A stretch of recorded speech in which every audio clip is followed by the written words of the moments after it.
And Iran needs to recognize that the United States is not going to stand by while the region is destabilized or while people engage in overt warfare across lines, international boundaries in other countries. That was Wednesday, not even a week after finishing a marathon nuclear negotiating session with Iranian Foreign Minister Javad Zarif.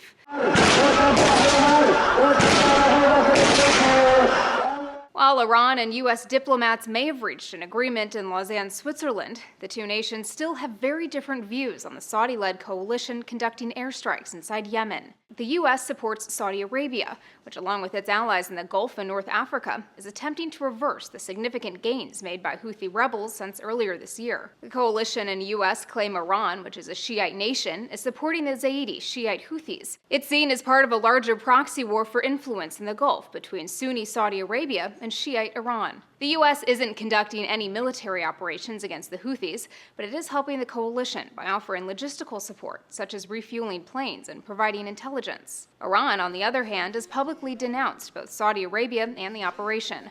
Iranian President Hassan Rouhani called for an end to the military intervention on Thursday, saying, "You do not know how this will end. This path is wrong." That's not to say Tehran is calling for an end to the fighting between Houthis and forces loyal to the U.S.-backed government.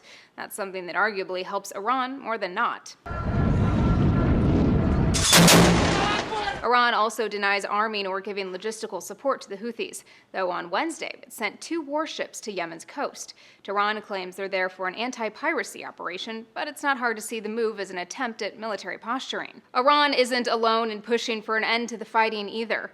Turkey, Russia, the United Nations, and the European Union have all also shown support for a diplomatic solution. On Wednesday, the UN Special Rapporteur on Human Rights of Internally Displaced Persons warned of a worst-case scenario for Yemenis as they're further displaced by a worsening conflict. When Saudi Arabia initially began its airstrikes, the European Union's Foreign Affairs chief released a statement calling for a diplomatic solution over military action. By the World Health Organization's most recent estimate, more than 540 people have been killed and around 1,700 wounded in the violence in Yemen since March 19th. For Newsy, I'm Elizabeth Hagedorn. Multiple sources, a broader view.